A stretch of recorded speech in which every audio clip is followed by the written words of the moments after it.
Bapers, dari hati menuju hidup sehat yang lebih berarti. Halo semuanya, sebelumnya perkenalkan nama saya Yuni selaku host yang akan memandu acara podcast Bapers pada sore hari ini. Oh iya Sobat Bapers, kalian pernah nggak sih ngerasa semisal ada yang tertarik atau interest ke kalian, tapi kalian itu malah ngerasa kayak nggak nyaman atau malah cenderung risih? Belakangan ini kita sering melihat bagaimana bentuk ketertarikan bisa berubah jadi perilaku yang membuat orang lain merasa tidak nyaman. Padahal rasa tertarik itu sendiri adalah hal yang wajar. Lalu sebenarnya di mana sih letak batas-batasannya? Nah, hal ini yang akan kita bahas dalam topik tertarik itu wajar tapi tahu batasan. Dan untuk membahas hal ini, kita sudah bersama Bapak Psikolog kita nih, yaitu Bapak Erdi Istiaji, SPSI, MPSI, Psikolog. Beliau merupakan dosen kesehatan masyarakat dan juga psikolog. Selamat sore Bapak Erdi. Selamat sore Yuni, Alhamdulillah. Gimana Pak kabarnya pada sore hari ini? Alhamdulillah, sehat luar biasa dan tetap semangat. Terlihat sumringah ya teman-teman Bapak Erdi pada acara podcast sore hari ini. Oh iya Pak Erdi, kita hari ini akan berbincang-bincang nih tentang rasa ketertarikan atau interest. Lebih tepat lagi judulnya yaitu tertarik itu wajar tapi tahu batasan. Sebelum saya bertanya-tanya nih Pak, boleh nggak saya minta tolong ke Pak Erdi untuk menjelaskan gambaran atau point of view tentang interest atau ketertarikan itu? Baik, terima kasih pertanyaannya Mbak Yuni. Jadi kita itu kan manusia itu kan dilahirkan secara harfiah kan dengan segala keunikannya ya. Dan kemudian pasti kalau dari secara spiritual kita belajar bagaimana manusia ada itu diciptakan oleh Tuhan itu jelas ada dua, yaitu Adam dan Hawa. Tapi sebelum kita ngomong ketertarikan secara gender misalnya, tapi misalnya gini sederhana. Orang itu misalnya Mbak Yuni punya bestie, di antara sekian teman ada yang satu yang merasa dia lebih punya empati dan memahami Mbak Yuni. Itu adalah modal awal kita itu tertarik. Dan manusia itu pada dasarnya makhluk sosial, dia tidak bisa hidup sendiri sehingga dia pasti butuh orang lain. Nah, ketika dia tertarik dengan orang lain itu adalah hal yang wajar. Clue utamanya adalah pada dasarnya manusia adalah makhluk sosial dan pasti butuh orang lain gitu. Nah, jadi begitu Sobat Bapers. Kalian berarti udah tahu ya gambaran atau point of view tentang interest atau ketertarikan. Mungkin kita bisa mulai nih Pak dari pertanyaan-pertanyaan yang mendasar terlebih dahulu. Kira-kira apakah rasa tertarik itu memang hal yang wajar dalam kehidupan ini Pak?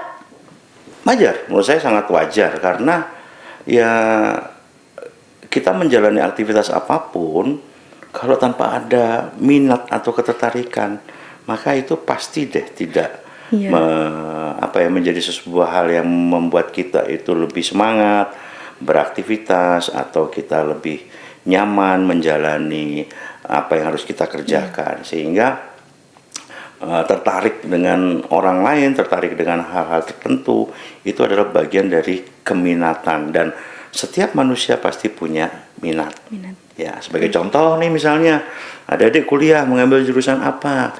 Nah, jurusan itu pasti kan Anda minati. Lepas dari misalnya peluang nanti untuk ketersediaan lapangan pekerjaan dan sebagainya.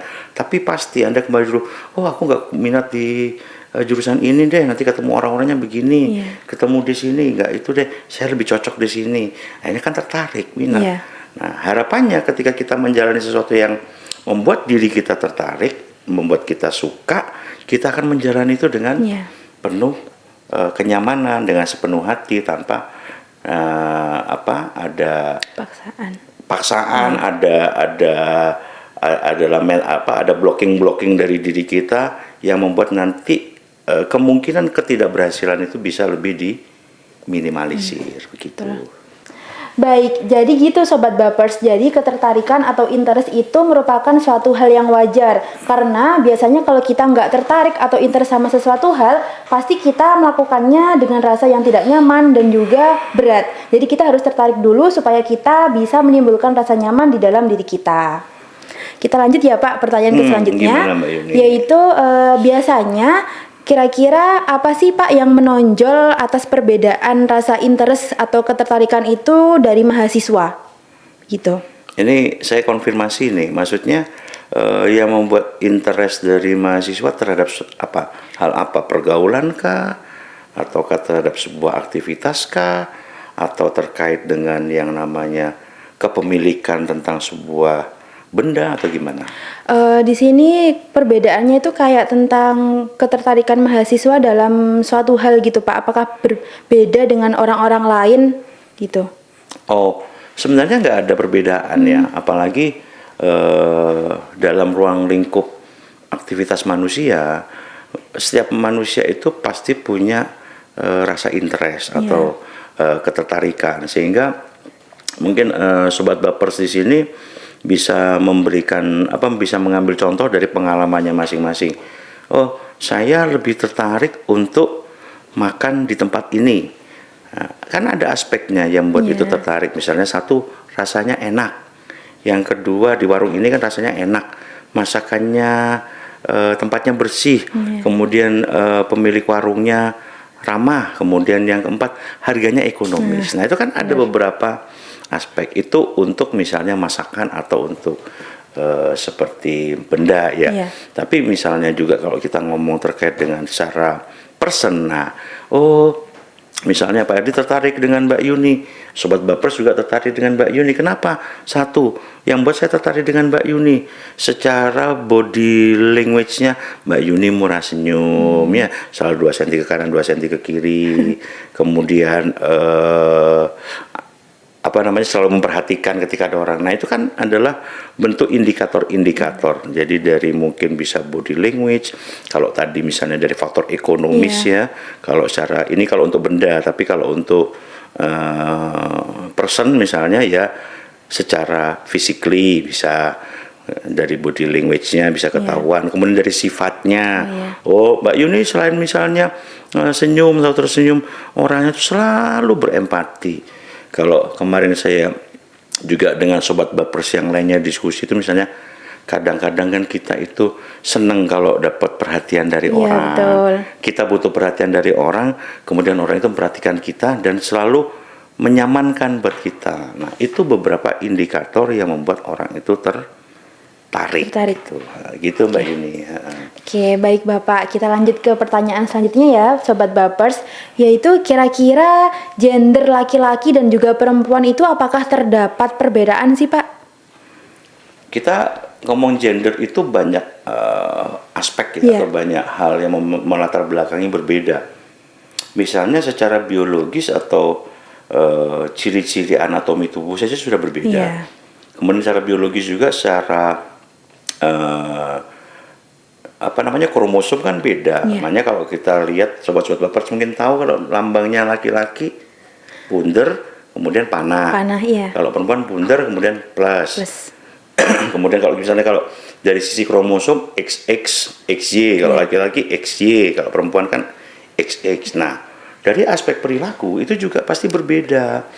Misalnya kan kita sering mengenal kalau cewek itu yang ini pendapat umum yang menjadi rahasia umum di masyarakat, bahwa kalau laki-laki itu lebih dominan kepada logikanya, kalau perempuan itu lebih dominan pada secara emosionalnya atau perasaan, sehingga itulah yang membuat laki-laki dan perempuan itu biasanya mereka ada ketertarikan.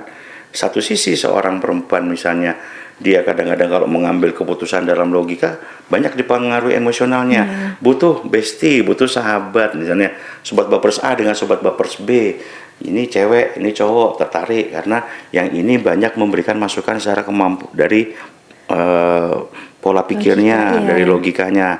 Nah, sedangkan yang laki-laki ini tertarik dengan perempuannya karena secara logika nanti ketika sesuatu itu perlu kepekaan emosi dia nggak dapat, dia butuh masukan. Nah, itulah yang membuat ada ketertarikan juga, gitu.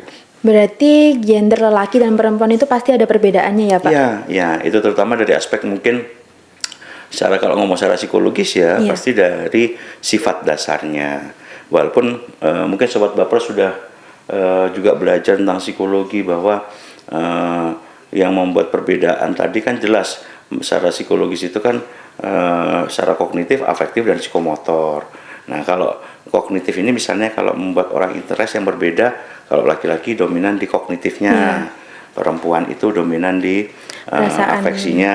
Nah, akhirnya dalam berperilaku terguidance semuanya. Tetapi di sisi lain bahwa ya sebagai manusia harusnya segala sesuatu itu dari proses insight yang didapatkan dari pemikirannya, kemudian emosionalnya merasakan dari pengetahuannya seperti apa, akhirnya dia memilih perilaku seperti apa.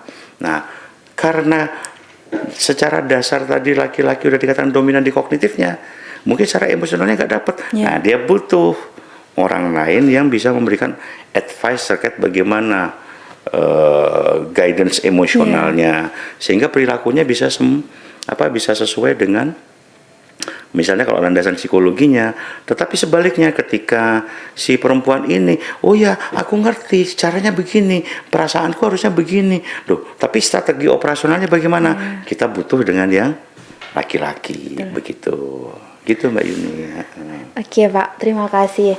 Tapi Pak, kan sekarang kalau misal kita ngomongin tentang gender, tapi kenapa kok gender itu biasanya selalu kesetimpangan, atau biasanya gender itu selalu dilimpahkan kepada laki-laki? Semisal nih Pak, contohnya kayak kita ada di kelas, di suatu kelas, itu misal cowoknya ada 20, ceweknya ada 5. Itu pasti nanti yang disuruh jadi pemimpin cowok. Padahal kan di situ cowoknya banyak juga. Terus tapi ketika di kelas ada 5 cowok dan juga 20 cewek, kenapa tetap si cowok ini yang dijadikan pemimpin? Itu karena apa ya Pak kira-kira faktornya? Nah, itu juga termasuk bagaimana culture atau budaya mempengaruhi. Kemudian dari sisi juga ketika kita sebagai orang Indonesia yang berketurunan Maha Esa, itu juga kadang bentuk pengaruh dari spiritual juga.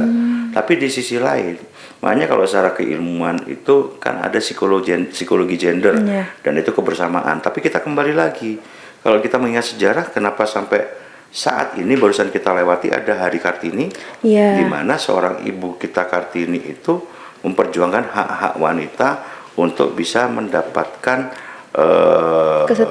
kesempatan yang sama dengan laki-laki. Sehingga ini sebenarnya bentuk semuanya dipengaruhi dari banyak hal, budaya, kemudian dari pola pikir, kemudian dari historical dari sebuah tempat atau sebuah wilayah. Itu pasti akan mempengaruhi perilaku seseorang terkait kita ngomong juga tadi ketertarikan. Ya. Dan itu yang pasti menjadi sebuah hal yang berbeda, sehingga manusia itu kan pasti punya ketertarikan secara gender. Ya jelas, secara kalau kita ngomong secara anatomi fisiologis saja kita udah berbeda kan dengan yang itu. Tetapi bagaimana caranya bahwa kedua-duanya itu memiliki hak yang sama. Itu yang diperjuangkan oleh Ibu kita Kartini. Makanya kan ada Hari Ibu, ada Ibu kita Kartini. Justru laki-laki yang katanya mesti dari sekian tadi contohkan Mbak Yuni itu, ini nanti mesti laki-laki yang dipilih, laki-laki yang di ini. Tetapi kan tidak ada Hari Bapak, adanya Hari Ibu. Kemudian tokoh, kalau pahlawan laki-laki ya menurut, tapi ketika tokoh perempuan pasti dia menonjol. Karena kenapa? Seorang perempuan ini kalau secara budaya dianggap mereka banyak memiliki kelemahan. Itu stereotype ya. Itu stereotype. Nah, itulah yang kadang-kadang akhirnya membuat udah laki-laki aja yang lebih ini. Itu karena culture kita. Nah, sebagai contoh begini. Alhamdulillah Indonesia pernah punya presiden pertama perempuan, Ibu Megawati Soekarno Putri. Tapi sebelum Indonesia bisa berkesempatan memiliki pemimpin perempuan, di Inggris dulu termasuk Perdana Menteri yang keren dan disegani di dunia ada Margaret Thatcher. Itu Perdana Menteri perempuan pertama ya. Dan beliau luar biasa lah istilahnya sebagai figur pemimpin. Nah, disinilah akhirnya kadang ngomong kesetaraan gender. Ternyata perempuan nggak hanya terus didiskriminasi selalu kalah. Nah, di Indonesia akhirnya bukti dari perjuangan Ibu kita Kartini. Kenapa Ibu kita Kartini kan aslinya adalah beliau adalah bangsawan, keturunan dari sebuah terah dalam kerajaan begitu, atau mungkin di Kawedanan atau apapun sifatnya. Tapi dia selama ini kalau perempuan, sudah kamu tidak usah ngurusi pemerintahan, tidak usah ngurusin belajar pun nggak, tapi dia memperjuangkan. Karena kembali lagi kalau kita ngomong isu hak asasi manusia, semuanya mendapatkan kesempatan yang sama, termasuk pendidikan dan sebagainya. Gitu Mbak Yuni. Mungkin kita ya Sobat Bappers ya agak melebar, tapi nanti kita kembali lagi. Makanya ini saya kembalikan dulu ke Mbak Yuni biar nanti Sobat Bappers biar nggak terus kok contohnya sampai panjang gitu. Nah, silakan Mbak Yuni gimana? Baik.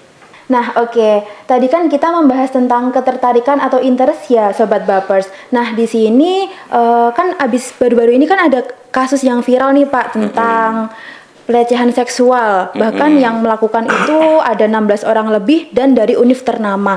Kira-kira itu merupakan suatu bentuk ketertarikan gender atau bagaimana sih, Pak? Tapi kok bisa sampai perilakunya seperti itu?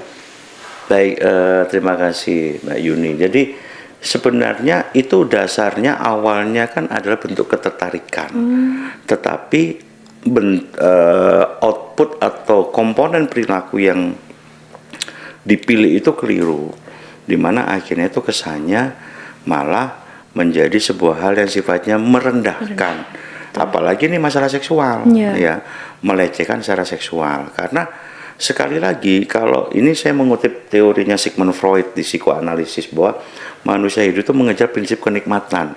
Nah, kita sambungkan lagi, kenikmatan itu salah satunya adalah dengan harus terpenuhinya seksualitas. Kemudian kita sambungkan lagi dengan teori humanistiknya Maslow misalnya, bahwa seks itu adalah kebutuhan dasar.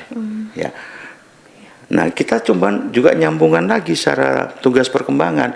Mulai kecil pun anak itu sudah ada ketertarikan secara gender. Misalnya dia jenis kelamin laki-laki, ketika ada teman sebayanya jenis kelamin perempuan, dia memperhatikan. Nah, itu bentuk adalah ketertarikan gender. Nah, kasus-kasus yang terjadi akhir-akhir ini seringkali itu muncul karena awalnya ketertarikan itu sifatnya adalah sesuatu yang normal, wajar, tetapi menjadi berlebihan karena seks itu adalah kebutuhan ya dari setiap manusia.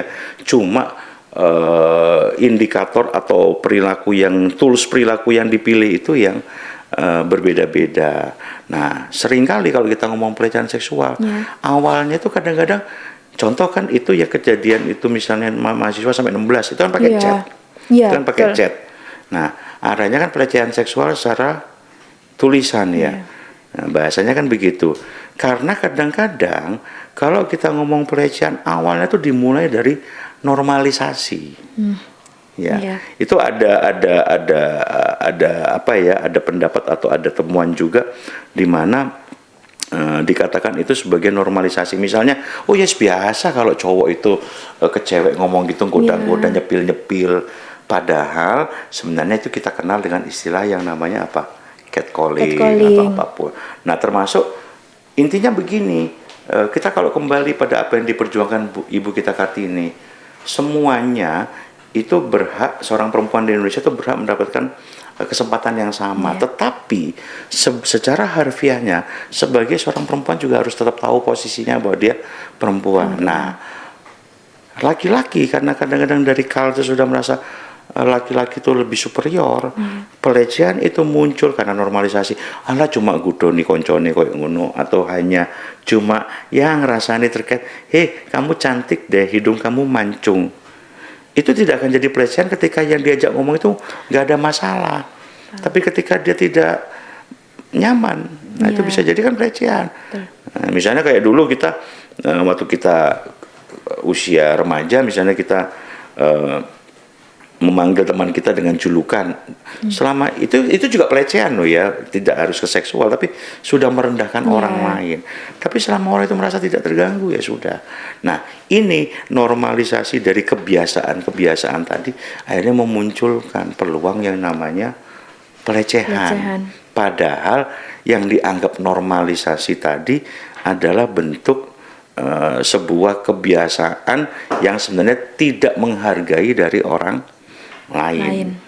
Nah, tadi kan saya ngutip kebutuhan dasar. Manusia juga punya kebutuhan dasar untuk saling dihargai. Ya ayo kita cecetan dan chat lewat DM, sosmed ataupun semua alat komunikasi, tetapi tetap harus menghargai lawan bicara kita. Begitu.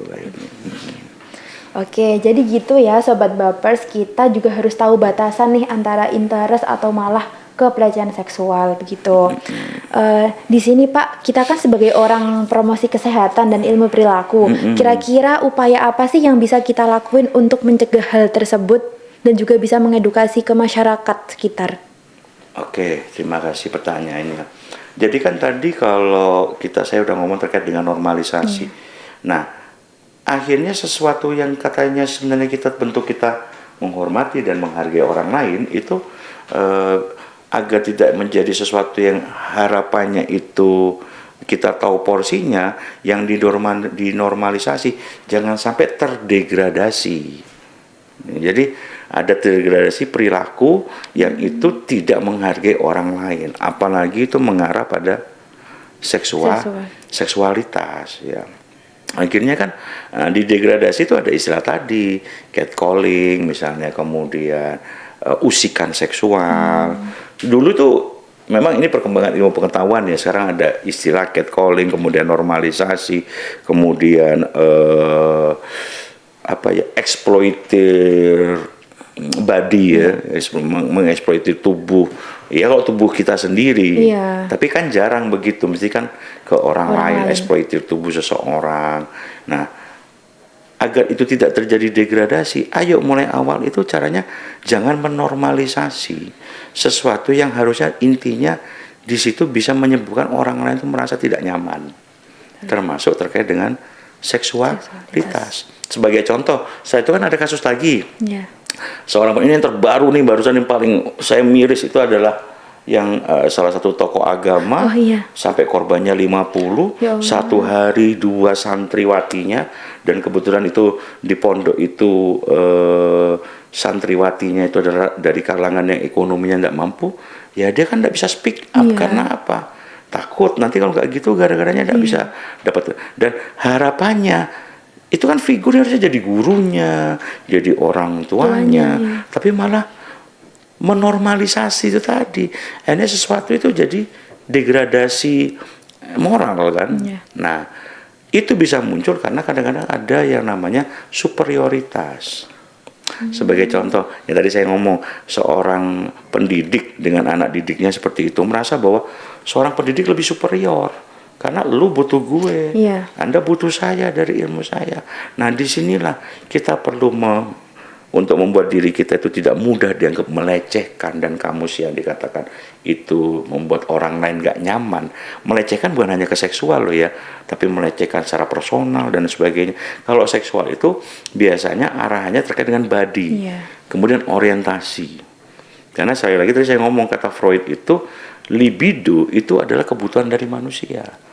Salah satunya melalui seksualitas. Ya harusnya ketika superioritas dan sebagainya itu perlu ditempatkan pada saatnya, porsinya seperti apa. Oke lah.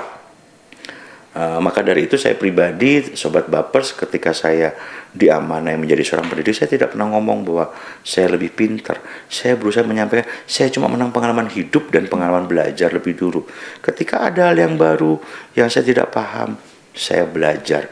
Walaupun itu Pak RD, cara Pak RD menghargai ya, jangan sampai itu nanti akhirnya kesannya superior. Walaupun dalam hal ini adik-adik misalnya belajar ketika porsi saya sebagai seorang akademisi terkait dengan teoritis atau ilmu tertentu. Tapi di sisi lain saya membekali dengan ilmu hidup juga, dari ilmu pengalaman menjalani hidup, sehingga itu real, nyambung. Sehingga dari situ harapannya nanti dengan adanya pengetahuan atau insight yang diperoleh oleh seseorang itu meminimalisir dia melakukan sesuatu yang intinya tidak menghargai dan menghormati orang lain. Termasuk contohnya adalah melakukan hal yang tidak menyenangkan dengan pelecehan. Begitu, Ayu. Nah, kita lanjut ke pertanyaan selanjutnya ya, Sobat Bapers. Kadang-kadang kita ini tertarik kan Pak sama seseorang atau interest, tapi di sisi lain kita itu bingung Pak membedakan antara tertarik, penasaran, atau kita hanya sekedar kagum. Kira-kira menurut Bapak itu gimana ya cara membedakannya? Nah, maka dari itu kita tuh ya kadang-kadang kita tidak mempelajari psikologi secara spesifik ya, tetapi dengan kita belajar psikologi itu, belajar ilmu perilaku itu termasuk cara agar kita punya insight atau pengetahuan untuk mengenali respon-respon emosi. Tadi Mbak Yuni, bentar sobat baper saya konfirmasi dulu. Yang pertama tadi apa namanya? Ketertarikan. Ketertarikan. Yang kedua, apakah cuma kagum? Apakah cuma apa tadi? Iya, gimana? perbedaan antara penasaran, tertarik, atau kagum, sekedar kagum. Penasaran, tertarik, atau kagum. Ya. Tiga-tiganya sebenarnya penasaran, tertarik, kagum. Ini tiga-tiganya ranahnya di afeksi, emosi. Maka dari itu yang perlu kita lakukan, kita kan punya ilmu pengetahuan, kita punya Tuhan menganugerahkan pada kita akal pikiran ya. Jadi kita punya akal pikiran yang membedakan kita dengan makhluk yang lain. Nah, di emosional ini kan termasuk ada nafsu. Nah, ketika dengan tadi apakah ini ketertarikan, kagum, atau apa tadi satunya lagi penasaran, ini kita perlu meng-cross checkkan. Dengan kita punya ilmu pengetahuan, kita mencoba mencari info biar ada insight. Akhirnya nanti emosional kita terpuaskan. Oh, tiba ya misalnya kalau guyonan yang muncul pertama dari belakang, secara physically menarik ya, tertarik, waduh, nah, karena kita penasaran kan, akhirnya biar meyakinkan benar tak dari belakang persepsi saya dia punya kemenarikan secara physically, saya salib. Nah kalau zaman Pak Edi dulu kuliah desanya waduh ada, naik motor, waduh Cahayu neret salib wadah. Nah itu kan setelah pengetahuan kita terpenuhi, akhirnya secara emosional kita bisa istilahnya merasakan kan. Nah ya itu tadi, gunakan berpikir kita bahwa ini sesuatu yang perlu kita konfirmasi lagi, kita perlu confirm agar yang namanya baper itu bisa berkembang. Apakah nanti itu bisa menjadi perilaku di mana kita benar-benar interest atau tidak. Jangan sampai tadi gara-gara normalisasi kemudian degradasi akhirnya menghilangkan secara otonomi ya. Jadi akhirnya karena merasa itu normalisasi biasa, kemudian degradasi, akhirnya yang biasa itu jadi sesuatu yang tidak perlu diperhatikan, akhirnya menjadi sesuatu yang menghilangkan otonomi atau pemaksaan. Ya, kan tetap harus saling menghargai. Contoh nih sobat baper, misalnya kita sebagai mahasiswi ditembak sama mahasiswa. Kalau saya ingat dulu ada salah satu kaos produksi di Bali itu ya, ada tulisannya tahun 90 saya beli kaosnya, sebagai seorang mahasiswa normal tidak bisa kubayangkan bagaimana nasib kampus ini kalau tanpa kehadiran makhluk yang bernama mahasiswi. Nah, berarti mahasiswa dan mahasiswi itu memang harus ada. Inilah dualisme gitu loh ya. Nah, oleh karena itu, ayo kita check and recheck. Kita juga perlu, karena kita dibekali oleh Tuhan itu ilmu akal dan pikiran, ya pengetahuan biar bisa menjawab rasa penasaran, iki kagum ta, oh iki tertarik ta, atau iki hanya satunya lagi apa tadi nak? Penasaran. Dengan kita memberikan makanan atau memberikan asupan pada otak kita, insya Allah nanti emosi kita bisa dari situ emosional bisa merasakan dan bisa mengambil keputusan perilakunya, melanjutkan rasa penasaran muka, melanjutkan rasa kagum muka. Secara feel kagum, feel penasaran, atau feel tertariknya tadi gitu. Wah, nggak kerasa ya Sobat Bapers, kita sudah membahas tentang rasa ketertarikan atau interest dan juga isu-isu terkini sejauh ini. Sebelum itu, sebagai penutup, saya akan merangkum dari seluruh pembahasan kita pada hari ini. Rasa ketertarikan atau interest merupakan hal yang wajar dan harus dimiliki oleh semua manusia. Namun juga memiliki batas-batasannya. Karena kita hidup terikat dengan norma dan juga aturan. Terlebih dalam ranah seksualitas, kita tidak boleh selalu menormalisasikan hal-hal yang dirasa salah. Ketertarikan yang baik adalah ketertarikan yang bertanggung jawab dengan tetap menghargai orang lain karena manusia punya hak yang sama. Baik, mungkin sebelum kita akhiri podcast Bapers pada sore hari ini, pesan yang ingin Bapak Erdi sampaikan untuk mahasiswa soal interest tadi kira-kira apa ya Pak? Baik, terima kasih Mbak Yuni. Nah, Sobat Bapers, jadi kalau ngomong ketertarikan, clue dari saya sebagai manusia, sebagai individu yang normal, jangan lupa untuk tidak tertarik. Karena tertarik itu adalah kebutuhan dasar. Dengan tertarik itu kita terstimulasi, kita termotivasi, dan kita selalu pingin berpikir kreatif, selalu pingin berprasangka yang baik dan berperilaku yang benar. Mungkin clue-nya itu. Harus sebagai manusia wajib memiliki ketertarikan. Dengan adanya ketertarikan berarti kita menjadi manusia yang normal yang tetap hidup.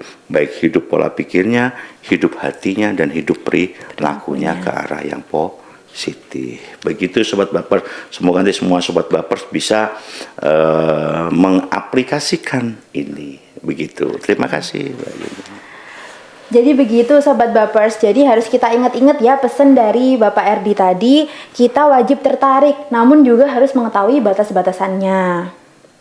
Baik Pak Erdi, saya ucapkan terima kasih banyak karena sudah sukarela untuk datang ke podcast Bapers pada sore hari ini dan juga memberikan wawasan yang luar biasa kepada saya dan juga tentunya Sobat Bapers.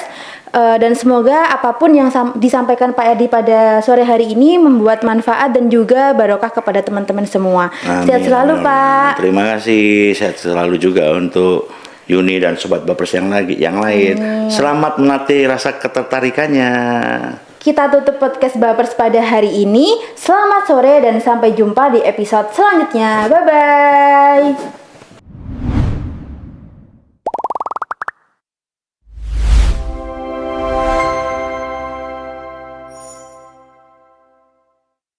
Gimana nih Sobat Bapers pada episode podcast hari ini? Menarik banget gak sih? Kira-kira kalian penasaran gak sama episode selanjutnya? Kalau penasaran, stay tune ya. Selamat sore dan sampai jumpa selanjutnya.